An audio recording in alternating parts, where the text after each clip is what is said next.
బోధల్లో విద్యుత్ కార్మికుల ఆగ్రహం చెలరేగింది. 6వ రోజుకు చేరిన నిరవధిక సమ్మె.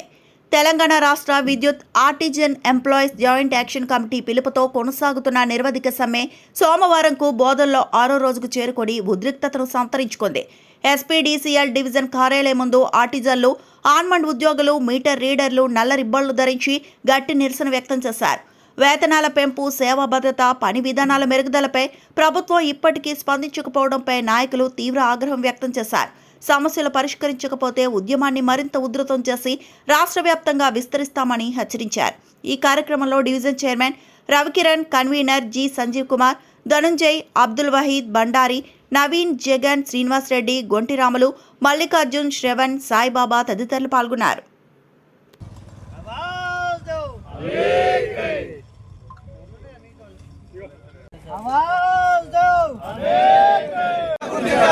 కార్మికులను వెంటనే కార్మికులకు జీవో నంబర్ 11 ప్రకారం వేతనాలు చెల్లించాలి. జీవో నంబర్ 11 ప్రకారం వేతనాలు చెల్లించాలి.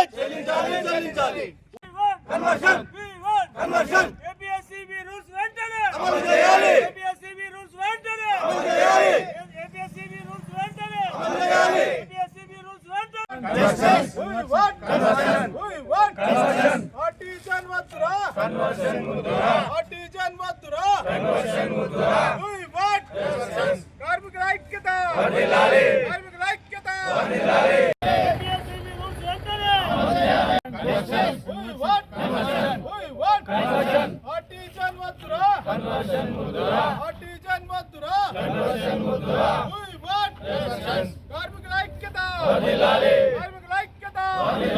కార్మికుల ఐక్యత.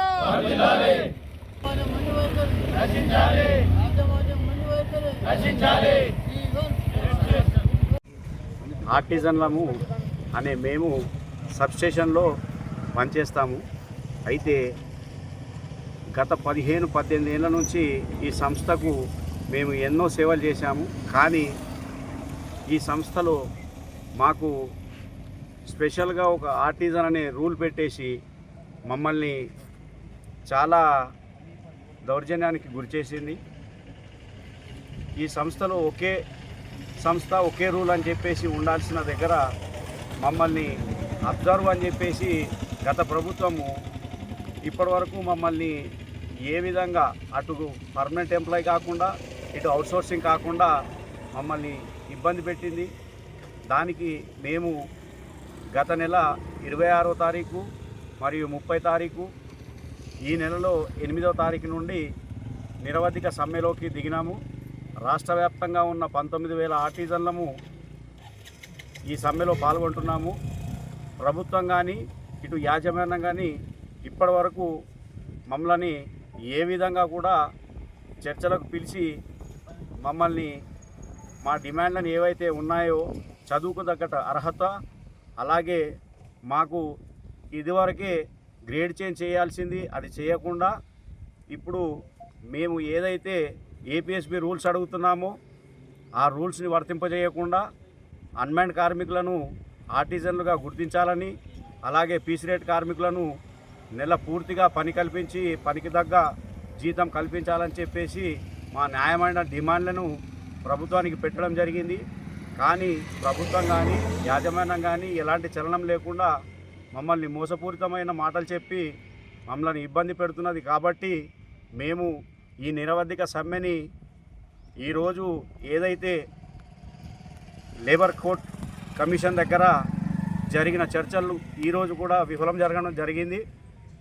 దాన్ని 17వ తారీఖు పెంచడంతో మేము ఈ సమ్మెని యథావిధిగా కొనసాగించడం జరుగుతుంది. కాబట్టి ప్రభుత్వం కానీ యాజమాన్యం కానీ మా న్యాయమైన డిమాండ్లను ఖచ్చితంగా నెరవేర్చాలని చెప్పేసి కోరుకుంటున్నాము. అలాగే మా 19,000 కుటుంబాలకు న్యాయం చేసి మా 19,000 కుటుంబాల్లో వెలుగులు నింపాలని చెప్పేసి ప్రభుత్వాన్ని వేడుకుంటున్నాము. జాయింట్ యాక్షన్ కమిటీ ఆధ్వర్యంలో విద్యుత్ సంస్థలో సబ్స్టేషన్లో పనిచేస్తున్న ఆర్టిజన్ మేము నేటి రోజు 6వ రోజు సమ్మె చేస్తున్నాము.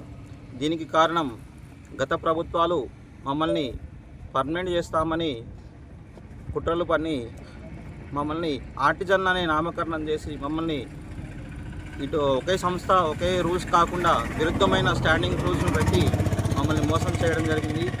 వాటికి విరుద్ధంగా మేము సమ్మెకు వెళ్ళడం జరిగింది. నేటి రోజు 6వ రోజు సమ్మె చేస్తున్నాము. రాష్ట్ర వ్యాప్తంగా ఉన్నటువంటి 19,000 మన కార్మికులము 6 రోజులు సమ్మె చేయడం జరుగుతుంది. విద్యుత్ శాఖలో ఒకే సంస్థ ఒకే రూల్స్ అనే నినాదం కాకుండా 2 రూల్స్ పెట్టి స్టాండింగ్ హాస్ట్ పెట్టి మా ఆర్టిజన్లను మోసం చేస్తున్నాయి.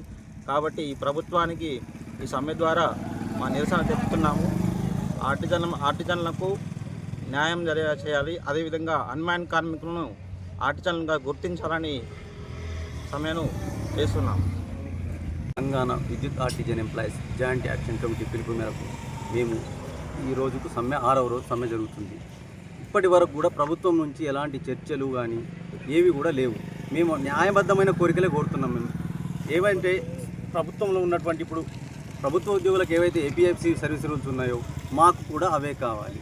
అంతేకాకుండా విద్యార్హతను బట్టి మమ్మల్ని అందరినీ కన్వర్షన్ చేయాలి. ఎన్పీడీసీఎల్లో ఎస్పీడీసీఎల్లో ఉన్నటువంటి అన్మాన్ కార్మికులను ఆర్టిజన్లుగా గుర్తించాలి.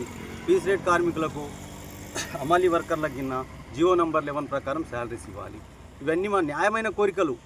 ప్రభుత్వం మీద ఎలాంటి ఆర్థిక భారం పడకుండా కానీ ప్రభుత్వం మా పైన ఇంతవరకు కూడా చర్చలకు వెళ్ళడం లేదు. మాకు గత ప్రభుత్వం ఏం చేసింది, 2017లో మమ్మల్ని సబ్స్టేషన్లో ఒక కాంట్రాక్ట్ పద్ధతి తీసేసి అబ్జర్షన్ అనేది చేసుకున్నది.